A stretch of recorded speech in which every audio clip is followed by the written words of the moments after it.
भजन संहिता 29। हे परमेश्वर के पुत्रों, यहोवा का, हाँ यहोवा ही का गुणानुवाद करो। यहोवा की महिमा और समर्थ को सराहो। यहोवा के नाम की महिमा करो। पवित्रता से शोभायमान होकर यहोवा को दंडवत करो। यहोवा की वाणी मेघों के ऊपर सुनाई पड़ती है। प्रतापी ईश्वर गरजता है। यहोवा घने मेघों के ऊपर रहता है। यहोवा की वाणी शक्तिशाली है। यहोवा की वाणी प्रतापमय है। यहोवा की वाणी देवदारों को तोड़ डालती है। यहोवा लबानोन के देवदारों को भी तोड़ डालता है। वह उन्हें बछड़े के समान और लबानोन और शिरयोन को जंगली बछड़े के समान उछालता है। यहोवा की वाणी आग की लपटों को चीरती है। यहोवा की वाणी वन को हिला देती है। यहोवा कादेश के वन को भी कपाता है। यहोवा की वाणी से हरिणियों का गर्भपात हो जाता है और अरण्य में पतझड़ होता है।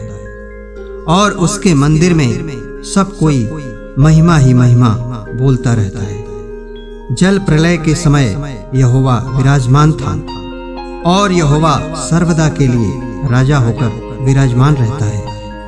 यहोवा अपनी प्रजा को बल देगा। यहोवा अपनी प्रजा को शांति की आशीष देगा।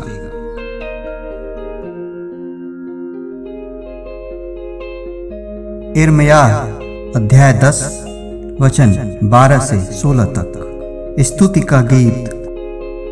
उसी ने पृथ्वी को अपनी सामर्थ्य से बनाया। उसने जगत को अपनी बुद्धि से स्थिर किया और आकाश को अपनी प्रवीणता से तान दिया है।